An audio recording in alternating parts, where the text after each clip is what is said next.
Queridos amigos, sean todos bienvenidos a una nueva entrega de su programa La Voz del Tribunal Constitucional. Como cada semana llegamos a ustedes con el firme propósito de mostrarles un contenido que les forme en sus derechos fundamentales y lograr conciencia ciudadana. Es bajo esa premisa que hoy hablamos sobre los recursos hídricos, un tema de gran relevancia a raíz de la sequía que padece nuestro país. Les presentaremos lo que dice nuestra Carta Magna sobre el agua. Además, nuestro compañero Tomás Marte nos preparó un trabajo de investigación sobre lo que nos espera este verano con relación al preciado líquido. También estará con nosotros el jurista Raúl Guzmán. Él analiza una sentencia del TC relativa al servicio de agua potable de un ciudadano y en nuestra entrevista conversamos con el doctor colombiano Julián López Murcia acerca del derecho humano al agua. A continuación, escuche lo que dice la Constitución en su artículo 15. Adelante.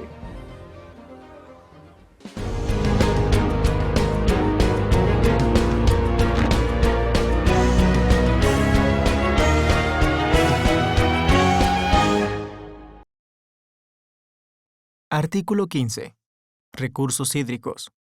El agua constituye patrimonio nacional estratégico de uso público, inalienable, imprescriptible, inembargable y esencial para la vida. El consumo humano del agua tiene prioridad sobre cualquier otro uso. El Estado promoverá la elaboración e implementación de políticas efectivas para la protección de los recursos hídricos de la nación. Párrafo. Las cuencas altas de los ríos y las zonas de biodiversidad endémica, nativa y migratoria son objeto de protección especial por parte de los poderes públicos para garantizar su gestión y preservación como bienes fundamentales de la nación. Los ríos, lagos, lagunas, playas y costas nacionales pertenecen al dominio público y son de libre acceso, observándose siempre el respeto al derecho de propiedad privada. La ley regulará las condiciones, formas y servidumbres en que los particulares accederán al disfrute o gestión de dichas áreas.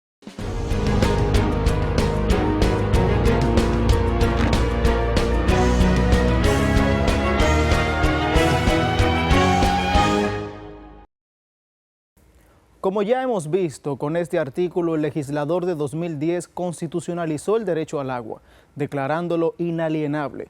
Y es en ese sentido que nos acompaña Raúl Guzmán, que analizará la sentencia TC 048216. Hola Raúl, cuéntanos de qué se trata esta decisión del Tribunal Constitucional. Saludos, gracias Guillermo. Bienvenidos a este segmento de Jurisprudencia Constitucional.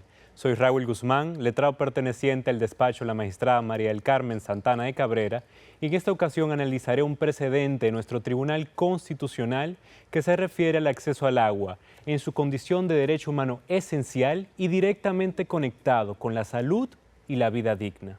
A estos fines, abordaré la importante sentencia 482 del año 2016 en tres partes: hechos del caso, justificación de la decisión tomada y relevancia del precedente sentado. Con respecto a los hechos del caso, tenemos que el conflicto resuelto por medio del precedente en análisis se origina a partir del recurso de revisión constitucional de sentencia de amparo interpuesto por el señor Claudio Cedeño, en virtud de la instalación de una caja metálica en la llave de paso correspondiente al tinaco de su apartamento con la fuente principal de agua del resto del edificio. Este impedimento para recibir el agua común se justificaba en la existencia de unas supuestas deudas por no encontrarse al día con las cuotas de mantenimiento del citado condominio.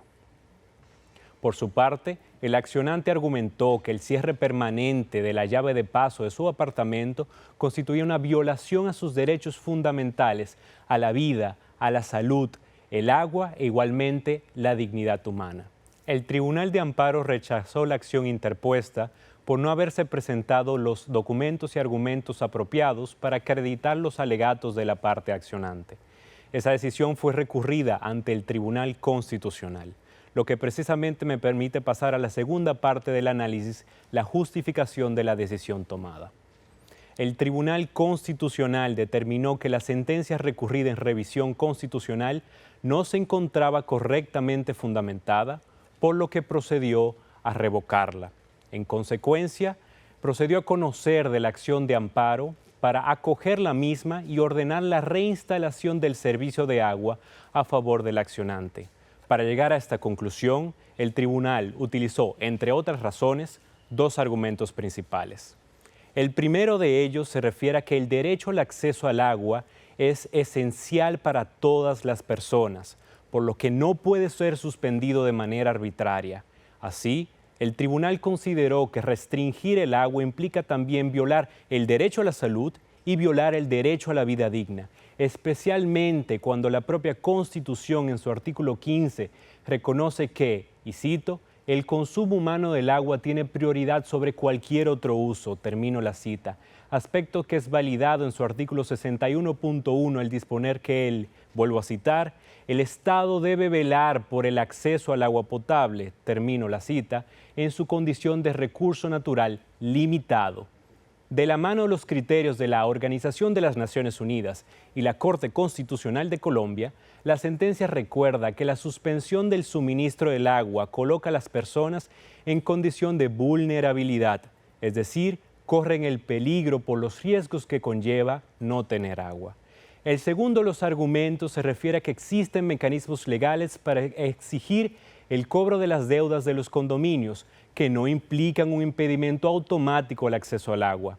En la sentencia se deja claro que no se trata simplemente de ignorar la deuda de un condominio, sino de seguir los procedimientos legales para poder hacerla cumplir, sin tener que acudir al cierre arbitrario automático del acceso al agua. Así se explica cómo precisamente aplica la ley número 5038 sobre condominios, la cual permite enfrentar esta situación, creando un privilegio para hacer cobrable este tipo de deudas. Con respecto a la relevancia del precedente sentado, tenemos que en este caso se demuestra cómo el Tribunal Constitucional reforzó la protección judicial al acceso al agua en su condición de derecho fundamental que es indispensable para la preservación tanto de la salud como de la vida digna de todas las personas. Sin lugar a dudas, el agua es vida. Así lo cree y defiende el máximo intérprete y garante de nuestra ley de leyes, el Tribunal Constitucional. Es cuanto en este segmento de Jurisprudencia Constitucional.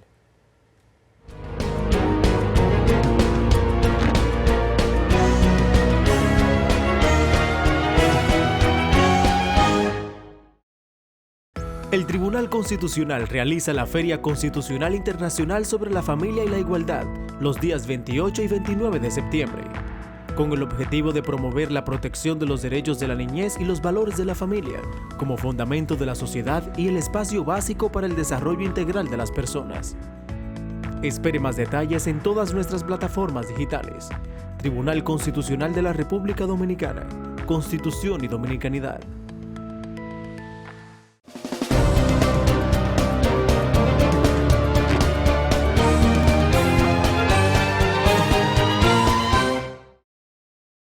Muchísimas gracias por continuar con nosotros en este programa dedicado al derecho humano al agua.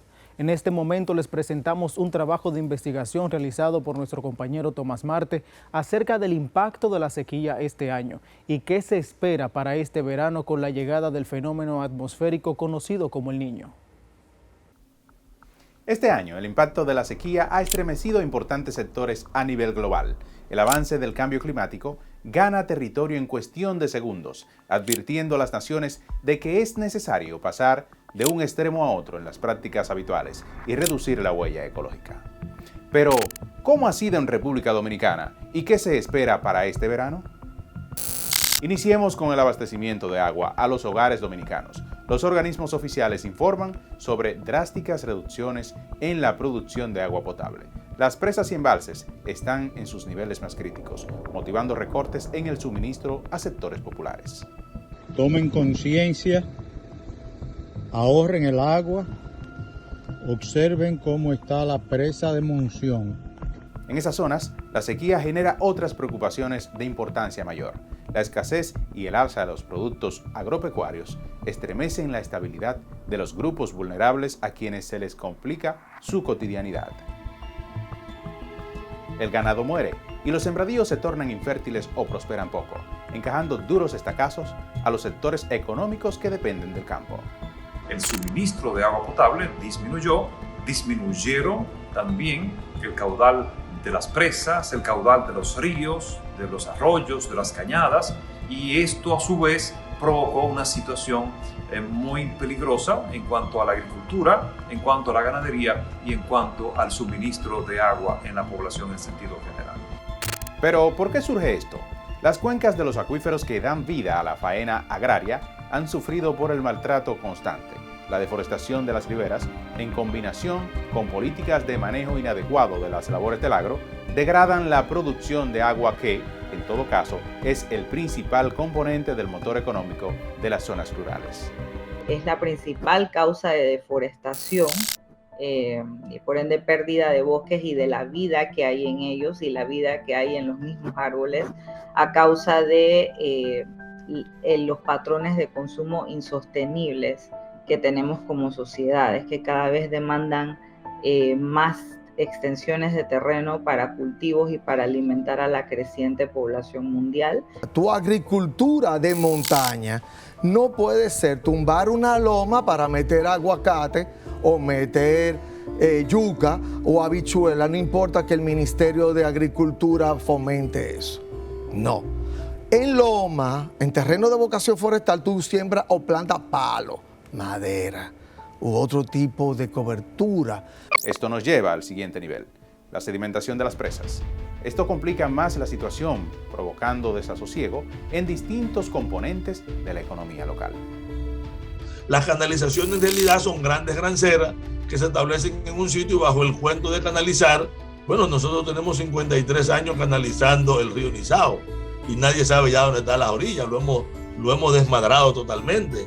Y todos los proyectos que se han instalado en los grandes ríos como canalización, ninguno ha concluido nunca, ninguno ha entregado, pero ninguno implica un proyecto técnico de canalización. Lo que han hecho es un estudio del volumen de agregado y la capacidad que tienen de removerlo para sus negocios.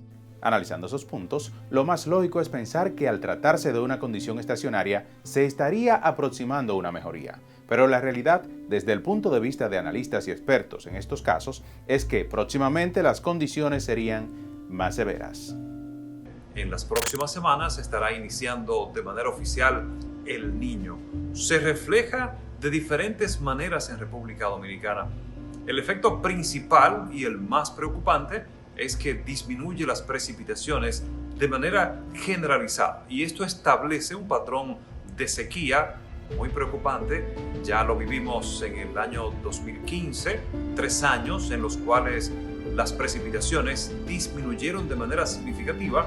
Esta noticia es poco favorable, analizando las consecuencias que genera el aterrador ciclo de sequía que ha motivado fuertes incendios forestales.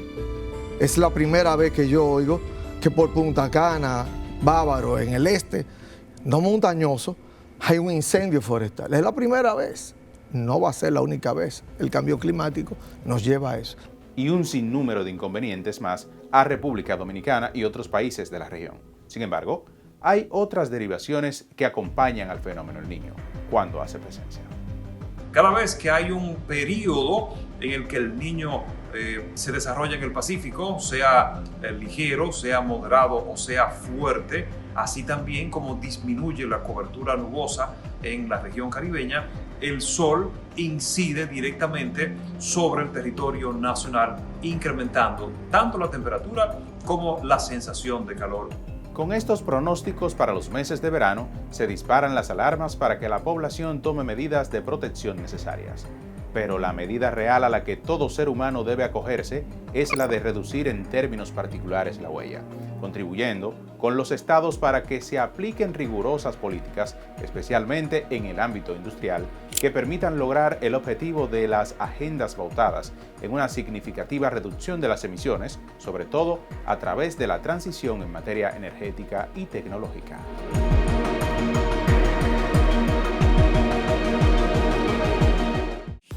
La Voz del Tribunal Constitucional Radio ahora está en Spotify. Síganos y disfrute de todo el contenido donde quiera que esté. Encuentre nuestro podcast como La Voz del Tribunal Constitucional Radio y podrá escuchar todos los episodios de nuestro programa. La Voz del Tribunal Constitucional Radio, ahora en Spotify.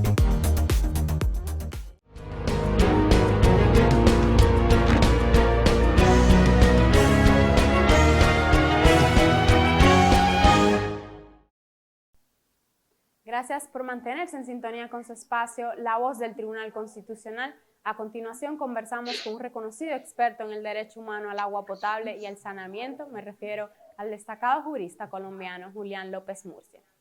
Julián López Murcia es abogado egresado con honores de la Pontificia Universidad Javeriana de Colombia.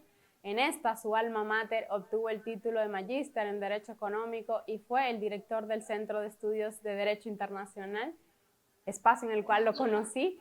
Posee un máster en regulación de la Escuela de Economía de Londres y un PhD por la Universidad de Oxford.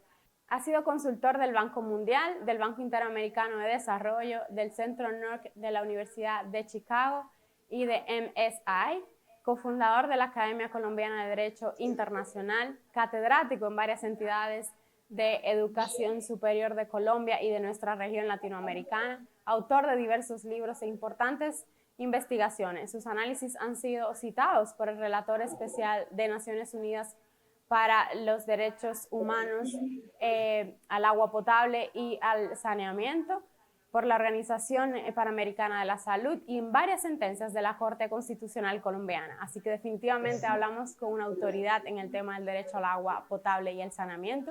Actualmente es socio de la firma Nelanda Analítica, con sede en Bogotá. Bienvenido, querido y admirado doctor Julián López Murcia. Hola Mildred, me siento muy complacido, me siento muy orgulloso por haber sido invitado a este espacio del Tribunal Constitucional de República Dominicana para conversar un tema que, como tú señalas, pues le he dedicado mucho tiempo y mucho esfuerzo, en el que creo que varios profesores de América Latina hemos podido tener un diálogo muy fructífero y unos avances muy interesantes en nuestra región. Así es, gracias. Siempre hemos escuchado que el agua es un servicio público que debe ser suficiente, saludable, aceptable y accesible. Pero de ahí a dimensionarlo a un derecho humano había un gran trecho. Hasta que en 2010 aproximadamente la Asamblea General de las Naciones Unidas, mediante una resolución, empieza a hablar sobre este derecho humano al agua. Pero básicamente iniciamos esta conversación hablando de el porqué del derecho humano al agua y al saneamiento. Bueno, este es un tema muy interesante porque, como tú lo dices, normalmente en el mundo jurídico veníamos con esta idea de que hay unos servicios públicos y que hay unas aspiraciones que como sociedad tenemos y que iremos cumpliendo, ¿no? Y hasta cierto punto nos preocupaba, bueno, si ya estamos hablando de derecho al agua, significa que inmediatamente vamos a tener que satisfacer esas necesidades, que todos tenemos unas necesidades básicas de agua, y cómo hacer eso en países como los nuestros que tienen unas restricciones presupuestales importantes, ¿no?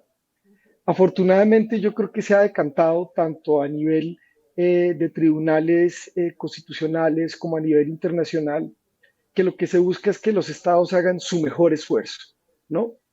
Que utilicen de forma eficiente sus recursos y que vayan avanzando progresivamente en esa garantía.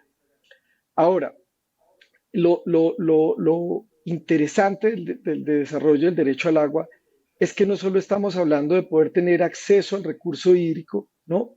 Sino que también ese derecho tiene otras dimensiones.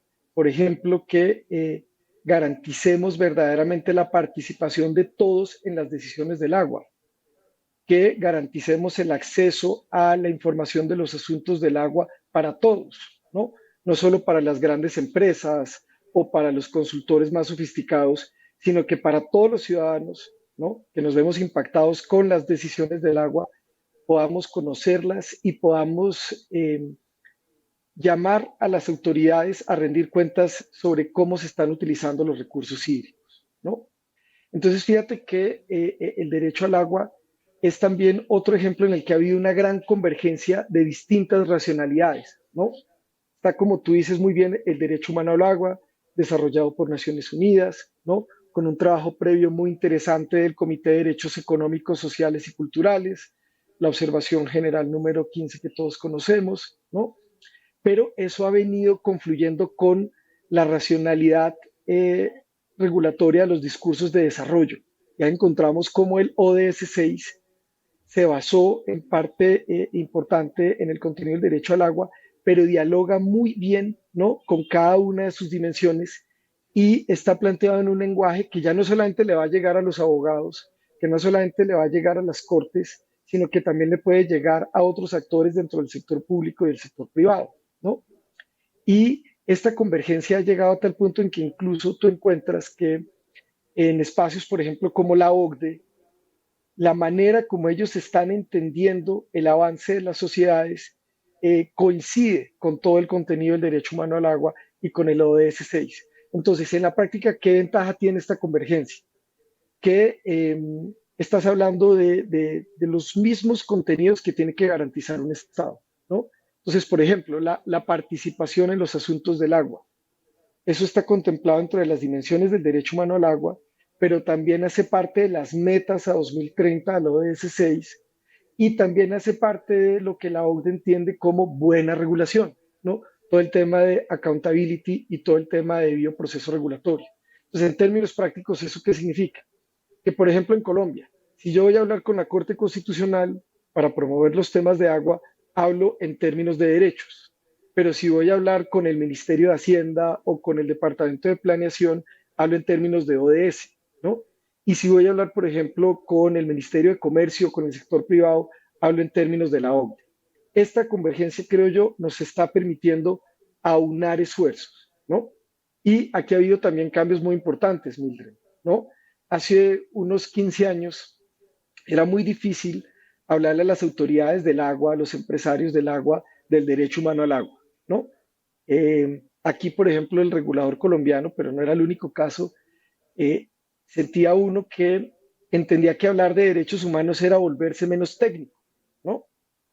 Sin embargo, ha habido cambios que han sido casi que desde el nivel internacional al nivel local y no necesariamente autoridades, ¿no?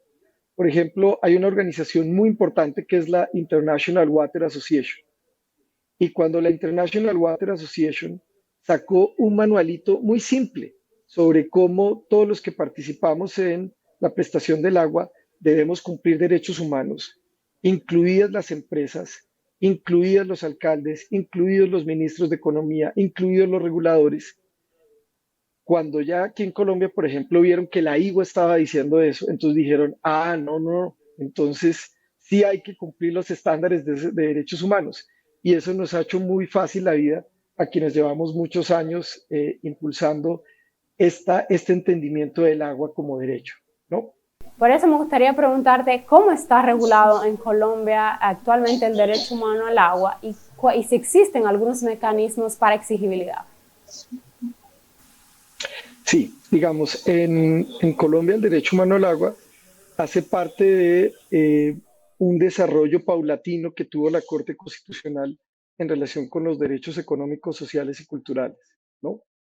En unas primeras etapas la Corte, a través de la acción de tutela, digamos que es nuestro recurso de amparo, protegió el derecho al agua hablando de una conexidad entre el derecho al agua y otros derechos que sí aparecían en la Constitución explícitamente como derechos fundamentales, para luego, en la medida en que fue avanzando el análisis de los diferentes casos, salir de esa primera etapa y ya empezar a afirmar con toda claridad que en Colombia existe el derecho fundamental al agua, ¿no? Y en cuanto a su contenido, lo que hizo la Corte fue aplicar el bloque de constitucionalidad, ¿no? De acuerdo con la Constitución colombiana, hace parte del bloque de constitucionalidad los tratados internacionales de derechos humanos ratificados por Colombia. Entonces, el ejercicio que hizo la Corte fue muy sencillo y es decir, mire, el contenido del derecho humano al agua en Colombia es el contenido que hayan ido desarrollando los intérpretes oficiales de esos tratados internacionales de derechos humanos. Entonces, fíjate, y es que aunque el Congreso colombiano no haya sacado una ley en la cual dice este es el contenido del derecho al agua, la Corte Constitucional lo ha venido protegiendo como un derecho fundamental con base en los desarrollos, por ejemplo, del Comité de Derechos Económicos, Sociales y Culturales, ¿no? Esto ha sido muy interesante porque la Constitución de 1991, que es la Constitución vigente en Colombia, fue muy generosa en términos de derechos, ¿no? Y al tiempo tomó la decisión política de impulsar lo que uno podría denominar el Estado regulador en Colombia, a partir de la liberalización en actividades como la prestación de los servicios públicos de acueducto y alcantarillado. Entonces, esos dos cambios de la Constitución han funcionado de manera simultánea y yo creo que han sido bastante compatibles, ¿no? De un lado, abrir las puertas a la participación privada, confluyen privados y públicos, establecer unas tarifas de servicios públicos que permiten la sostenibilidad financiera en la prestación del servicio y al mismo tiempo tener una corte muy activa velando porque el desarrollo del Estado regulador no vaya a privar a los colombianos más pobres del acceso al agua, ¿no? Entonces, fíjate que han sido perfectamente compatibles y eso se vio en la pandemia, ¿no? Entonces, gracias a estas reformas del Estado regulador, teníamos unas empresas muy sólidas que pudieron responderle al país en el momento de la pandemia, cuando todos nos dimos cuenta que lavarse las manos era esencial, que no solamente en mi higiene, sino la de todos los habitantes, todas las personas con las que interactúo en la oficina, en mi casa, en la calle, necesitamos que todos tengan acceso al agua potable. Las empresas respondieron, ¿no? Y en ese momento solamente una pequeña proporción de la población colombiana es más o menos 48 millones de personas, y solamente había como unas aproximadamente 300.000 familias que en ese momento no estaban al día con los pagos. Es decir, la inmensa mayoría de los colombianos, y tú sabes, pues buena parte de ellos tienen bajos ingresos, estaban al día, ¿no? Y para esas 300.000 familias, durante la pandemia, el gobierno nacional decidió dar una orden que tenían que ser reconectadas a pesar de que no estuvieran al día y que a nadie se le iba a suspender el servicio, ¿no? Apenas pasó la parte más dura de la pandemia, pues se volvió al régimen normal en el que si una persona no paga, se le suspende el servicio, ¿no? Y tal vez es en este último punto en el que ha habido mayores debates, ¿no? ¿Por qué? Porque cuando uno revisa el contenido del derecho humano al agua, al que ha recurrido la Corte Constitucional, que es el contenido internacional, de allí uno saca claramente dos ideas, ¿no? Que en derechos humanos hay insuspendibilidad, ¿cierto? Pero no se exige la gratuidad. Entonces, lo que muchos hemos defendido es, pues usted no puede suspender el acceso al agua, pero no tiene que dar el agua gratis, ¿no? Y se pueden desarrollar distintos mecanismos, ¿no, Mildred? Entonces, por ejemplo, uno puede tener puede tener alternativas para el suministro de agua, por ejemplo, una pila pública, o algo que ha funcionado muy bien en Medellín, y es tener medidores con un sistema prepago. Entonces las personas compran una tarjeta prepago para tener acceso al agua, ¿no? Y también se ha venido evaluando otras opciones, ¿no? Yo, por ejemplo, he conversado mucho con la Comisión de Regulación de Agua para que se permitan unos pequeños pagos cuando, por ejemplo, las personas van a la tienda. Entonces las personas van a la tienda y compran el aceite o compran los huevos que necesitan para el día a día. Y, por ejemplo, lo que le dan de vueltas, lo que sobra, puede dejarlo para que eso se abone al recibo del agua, ¿no? En fin, hay distintos mecanismos para que logremos conciliar la sostenibilidad financiera del servicio con la asequibilidad, ¿no? Ahora, ¿qué nuevos retos tenemos, Mildred? No solamente en Colombia, sino en todos los países. Y esto lo discutimos mucho el año pasado en Dinamarca, en el Congreso Mundial del Agua. Y es que el agua tiene que verse no solamente en que el agua sale del grifo en mi casa, sino que tiene que verse todo el esquema, ¿no? ¿De dónde viene el agua? ¿Cómo hacemos para proteger esas fuentes hídricas? Y de hecho, en el contenido del derecho humano al agua se habla de disponibilidad a nivel geográfico, es decir, yo trate de ver de qué manera se están protegiendo esas fuentes. ¿Y cuál es el debate o la tensión, Mildred? Que hacer esa protección ambiental de las fuentes genera costos, ¿no? Y ya estamos en un escenario en el que la asequibilidad puede ser difícil y además un escenario global de inflación.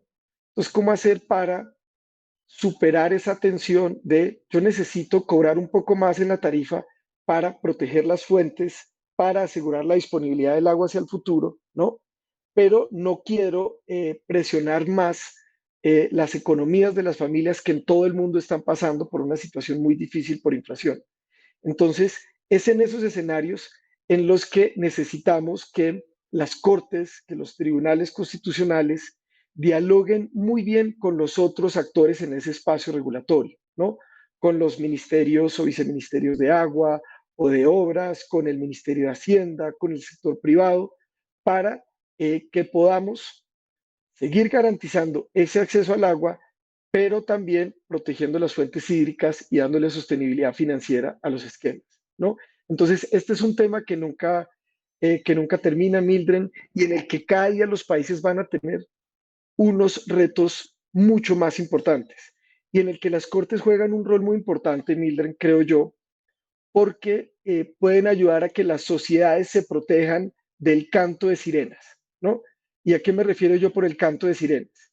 Y es que en un escenario de inflación, con las familias naturalmente desesperadas porque cada día todo cuesta más, pues puede ser muy políticamente rentable salir a decir, yo como líder político bajo las tarifas, ¿no?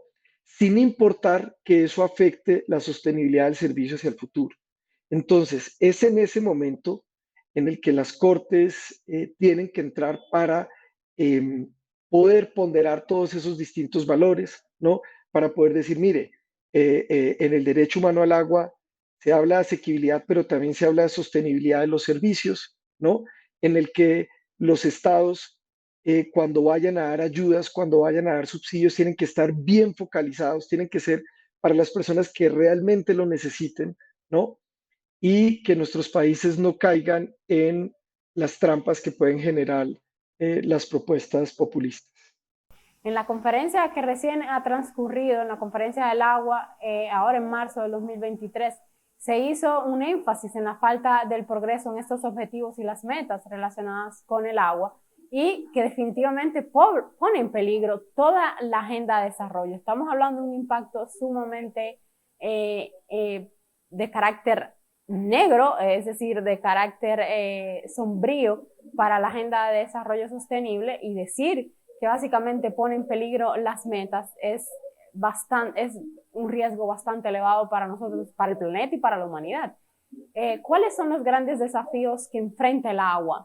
Hay un trabajo de 3 académicos, solo recuerdo el nombre de Eduardo Borgomedo, lo publicaron hace 1 o 2 años en la revista Nature. Ellos resumen muy bien cuáles son esos 3 grandes retos que tenemos para que sí podamos cumplir esas metas a 2030 del ODS 6, ¿no? Y lo que ellos resumen muy bien es que necesitamos cambiar 3 paradigmas, ¿no? Necesitamos cambiar el paradigma económico, necesitamos cambiar el paradigma técnico y necesitamos cambiar el paradigma de gobernanza para poder alcanzar esas metas del ODS 6. ¿A qué me refiero por el cambio en el paradigma económico? Y es que tenemos que reconocer que el bien más escaso, el bien más valioso en la garantía del derecho al agua, no son los recursos financieros para el desarrollo de la infraestructura, sino el agua como tal, ¿no? Entonces, en la valoración, en la estructuración, en el diseño de los proyectos, se tiene que tener en cuenta que el bien más importante es el agua como tal. ¿Cuáles son los cambios en los paradigmas técnicos? Nosotros tenemos que hacer una transición de las soluciones lineales actuales, ¿no? En el que yo tomo el agua, por ejemplo, de un río o de una fuente subterránea, la transporto, la trato, la distribuyo, luego la vuelvo a recoger y hago los vertimientos. Ese es el modelo lineal. Tenemos que hacer una transición hacia un modelo circular que posibilite el reuso y el reciclaje del agua, ¿no? Ese es otro cambio en el paradigma técnico. Otros aspectos sustanciales están relacionados con el cambio en el paradigma de gobernanza, ¿no? Entonces, ese cambio en el paradigma de gobernanza nos está diciendo que ya no podemos seguir trabajando los temas del agua de manera sectorial, ¿no? Es muy frecuente que en nuestros países, por un lado, vayan las autoridades y la regulación del agua para consumo humano, por otro lado vayan los de agricultura, por otro vayan los de industria, ¿no? Sino que tenemos que pasar un manejo integral a una gestión integral del agua. El segundo tema, y es tal vez uno de los más complejos, es que tenemos que no solamente tener unas medidas para anticiparnos a las crisis, sino que tenemos que empezar a desarrollar una regulación, una gobernanza que nos permitan adaptarnos a las crisis. Estamos en un mundo cada vez más incierto, ¿no? En un mundo que es cada vez menos lineal y en el que hay unas crisis grandísimas como las que estamos viviendo, pandemia, guerra eh, eh, entre Rusia y Ucrania, etcétera, etcétera.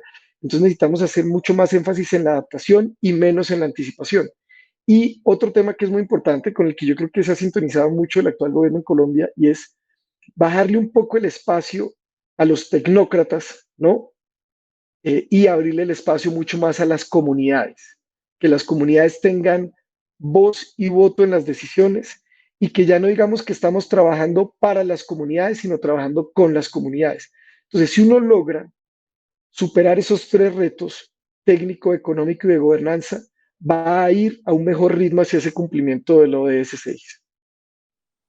Por ejemplo, en República Dominicana, en el artículo 15, hablamos en la parte de recursos hídricos, se habla sobre el consumo humano del derecho al agua como una prioridad. El artículo 61 habla también de que el Estado debe velar por la protección de la salud de todas las personas y el acceso al agua potable. Ahora bien, y en un momento abordabas sobre los retos de los tribunales, cortes y salas constitucionales. Pero ¿cómo pueden los tribunales, salas y cortes constitucionales aunar esfuerzos con el Estado para que estos objetivos sean posibles y se logren? Como te decía, yo creo que hoy hay mucho más espacio para las cortes porque hay una convergencia entre el desarrollo de derechos humanos, ¿no? Entre, por ejemplo, lo que tú señalas de la Constitución de República Dominicana y lo que se está exigiendo desde el punto de vista más tecnocrático, ¿no? Entonces, hoy en día puede fluir mucho más la conversación entre las cortes y otros actores de ese espacio regulatorio, ¿no?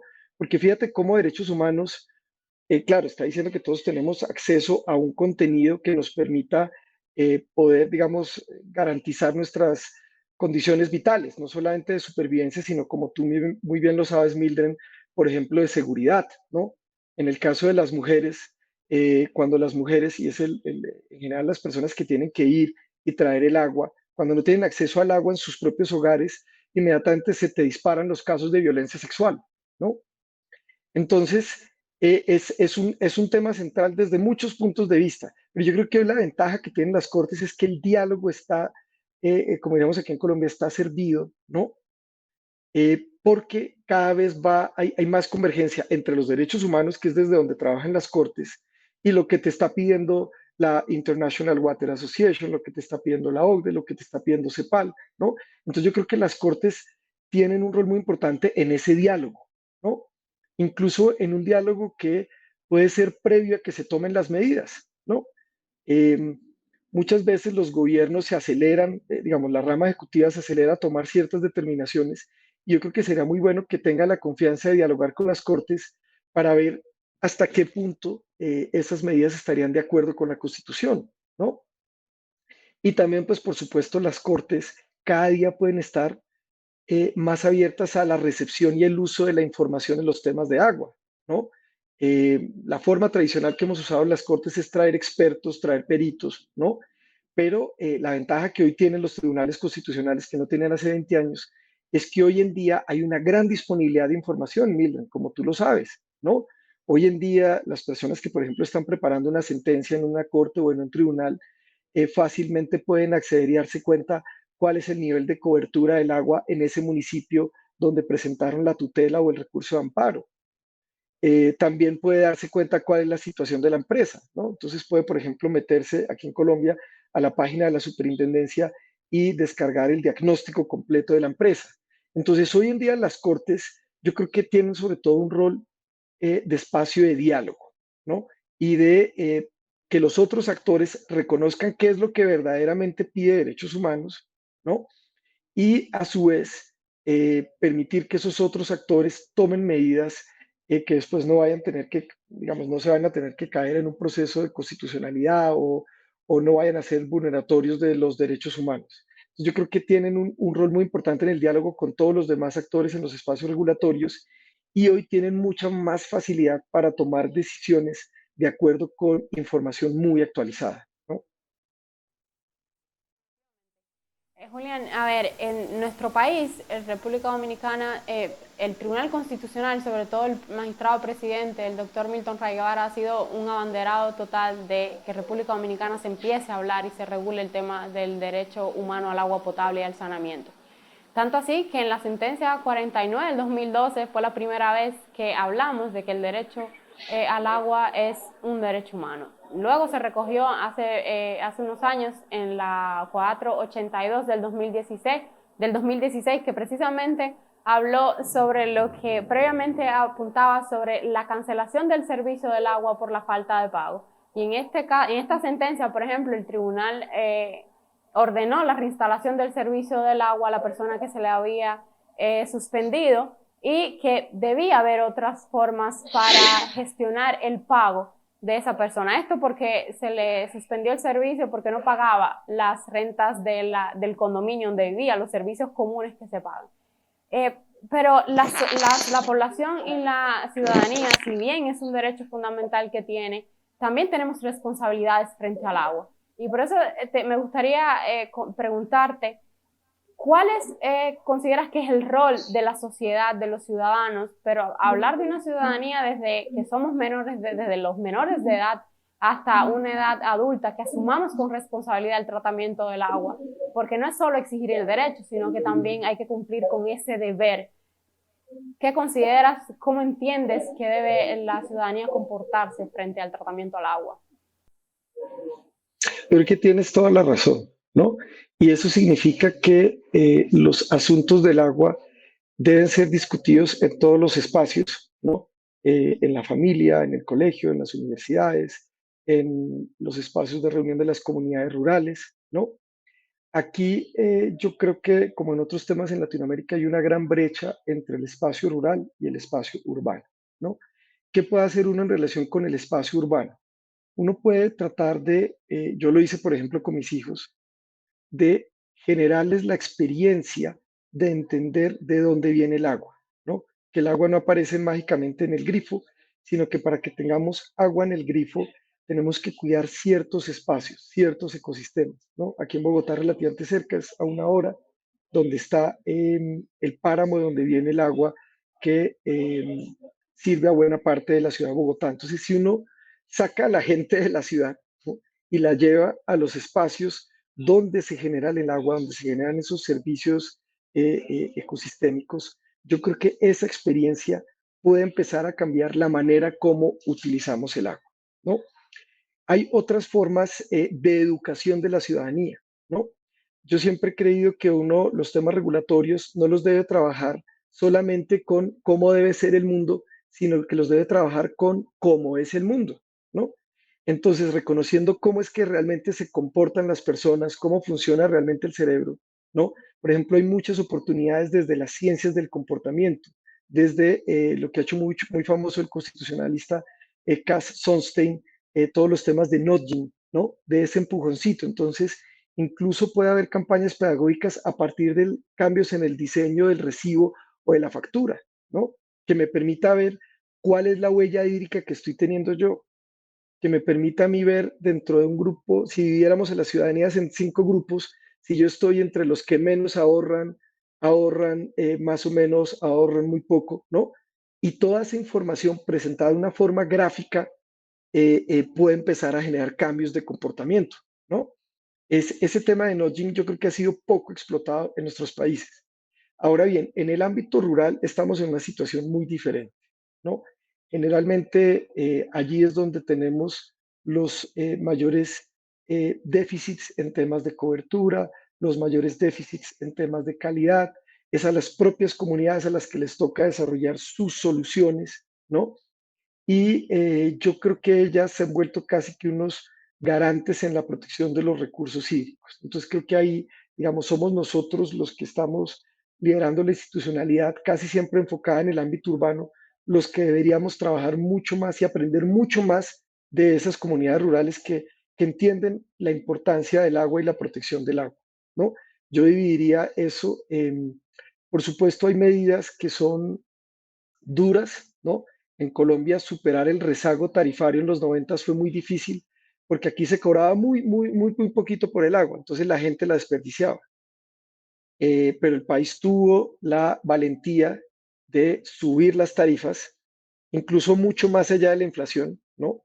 Porque como el rezago tarifario era tan grande, si por ejemplo suministrar un litro valía 100 pesos y se estaba cobrando 10, para yo llegar hasta 100 tenía que hacer aumentos de 10 a 20, ¿no? Y eso es un aumento del 100%, ¿no? Mucho más allá de la inflación. Pero el país se mantuvo en esa línea y hoy en día el uso del agua en Bogotá es muchísimo mejor que el de hace 30 años, ¿no? La sostenibilidad del recurso hídrico ha avanzado de forma muy importante, pero no siempre pasa así. Hemos tenido otros casos, ¿no? En América Latina en los que el alza de las tarifas genera unas problemáticas y una inestabilidad muy grande, ¿no? Pero en nuestra región creo que todavía hay mucho por avanzar porque hay personas que tienen mucho dinero que reciben el agua a unos precios ínfimos, ¿no? Yo he hecho varios análisis en Centroamérica, ¿no? Mientras compatriotas de ellos sin recursos o en el ámbito rural no tienen acceso al agua. Entonces yo creo que allí hay todavía un espacio muy importante para avanzar, Mildred. En nuestro país, por ejemplo, si uno evalúa las estadísticas de los servicios que no son adecuados y que no tienen acceso a la población, el agua potable está entre los primeros 5, lo cual es penoso. Y como bien apuntas, la zona rural, la zona campesina y de pueblos originarios, en el caso de Colombia, que por ejemplo todavía conserva, igual que muchos países de Latinoamérica, para ellos el agua es el alma, es decir, el corazón del mundo del planeta es precisamente el agua, y el tratamiento que le dan es mucho mejor que el que le damos en zona urbana. Así que definitivamente tenemos que aprender mucho más de ellos. Gracias, Julián, por esta conversación de un tema que radica en vital importancia para la conservación del planeta, para esa nueva economía verde de la que se habla, pero sobre todo para la calidad de vida, la vida del ser humano y de verdad el goce y el disfrute de los demás derechos humanos. Mildred, quien está realmente agradecido soy yo. Para mí es un gran honor por haber sido invitado a este espacio del Tribunal Constitucional de República Dominicana. Estuvimos conversando con el reconocido jurista colombiano Julián López Murcia sobre el derecho humano al agua potable y al saneamiento. Manténgase en sintonía con su espacio La Voz del Tribunal Constitucional.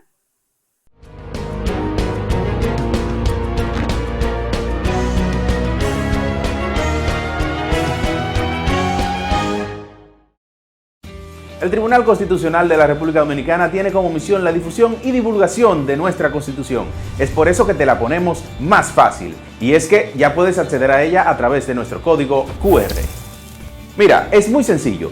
Donde quiera que veas este código, escanéalo en nuestras publicaciones, vallas, periódicos o hasta en el televisor, y en un segundo obtendrás la Constitución Dominicana en tu tablet o teléfono. ¿Qué esperas? Accede a nuestro código QR y obtendrás la Constitución Dominicana en la palma de tus manos.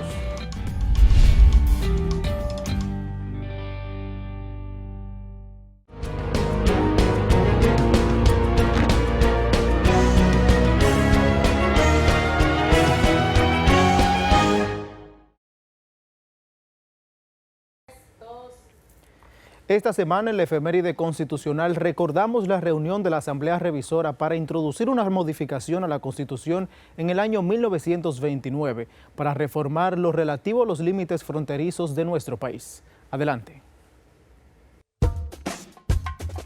El 31 de mayo de 1844 se produce la manifestación del general Juan Pablo Duarte y sus compañeros contra los propósitos antinacionales de Pedro Santana, Tomás Bobadilla y otros, cediendo la bahía y península de Samaná a Francia, a cambio de protección militar y ayudas económicas. Mediante este importante documento, donde aparecen reunidos por primera vez los gloriosos nombres de los tres principales autores de la independencia nacional, Juan Pablo Duarte, Ramón Mella y Francisco Sánchez, estos dirigieron su protesta contra la oficialidad de la guarnición de Santo Domingo de la Junta Central Gubernativa. Duarte, que ya había concebido sus ideas con relación a la soberanía, toda vez que el artículo 6 del proyecto de ley fundamental consignaba: siendo la independencia nacional la fuente de garantía de las libertades patrias, la ley suprema del pueblo dominicano es y será siempre su existencia política como nación libre e independiente de toda dominación, protectorado, intervención e influencia extranjera.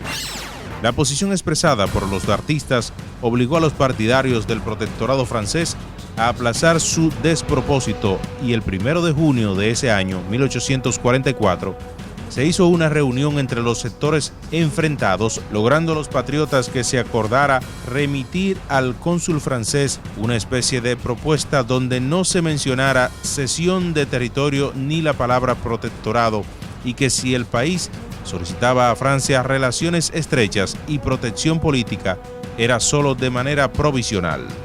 En cuanto a la bahía y península de Samaná, se acordó consentir la ocupación provisional por barcos franceses si las circunstancias lo exigían.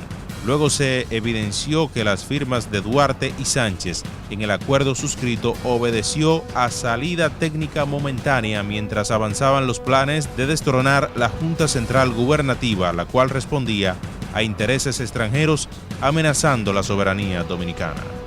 Los patriotas se convencieron de que era necesario expulsar aquella junta gubernativa como manera de preservar y sostener los principios enarbolados el 16 de julio de 1838 y el 27 de febrero de 1844.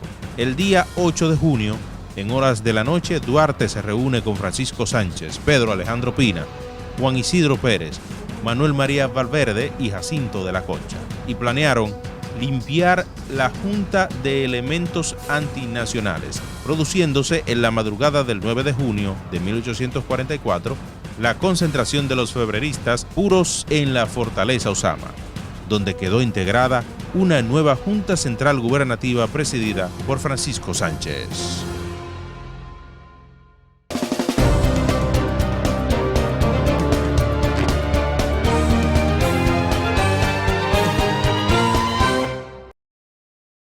El jurado de la sexta edición del concurso Me Gradúo con el TCRD se reunió en la sede principal del Tribunal Constitucional para evaluar las propuestas de las promociones finalistas, cuyo acto de premiación será el próximo viernes 9 de junio. Los estudiantes presentaron sus proyectos en las categorías video, fotografía y canción, en el que pusieron de manifiesto la importancia de los derechos y deberes fundamentales establecidos en la Constitución. El comité evaluador está integrado por la magistrada Eunices Vázquez Acosta, coordinadora de la comisión organizadora del concurso, el magistrado José Alejandro Ayuso, integrante de la comisión, Ramón Frías, representante del MINER, el cineasta Alberto Sayas y el artista Pochi Familia. Yo creo que la labor que hace el tribunal convocando a los jóvenes, a los estudiantes, a que con el contenido de la Constitución hagan trabajos audiovisuales, yo creo que ha sido una experiencia bastante gratificante. Cuando se une la creatividad con el amor por la patria, surgen muchas cosas buenas. Y de manera especial este concurso, Me Gradúo con el Tribunal Constitucional, es un gran aporte a la educación nacional. Ver la creatividad, el desarrollo de estos estudiantes que sin lugar a dudas tienen cada vez más ese espectro creativo se abre, y en verdad que es un gran honor y un gran manjar poder ver toda esta expresión creativa a base de nuestra Constitución. El hecho de ver la forma como está educando a los jóvenes a través de este concurso, de que conozcan la Constitución, de que aprendan sus deberes, pero también sus derechos constitucionales, es una forma genial que ha implementado el Tribunal Constitucional para que se empoderen los jóvenes principalmente sobre ese poder que tienen con la Constitución. Con estas informaciones llegamos al final de la entrega de hoy, recordándoles que puede ampliar acerca de estas noticias en el portal web www.tc.gov.do, donde además encontrará las sentencias del TC, resoluciones, extractos, publicaciones y todo un abanico de contenido constitucional. Nosotros nos reencontramos la próxima semana, donde seguiremos informando sobre el quehacer de este órgano constitucional, que más de una década se ha convertido en el tribunal que da la cara al pueblo. Nos vemos la próxima semana.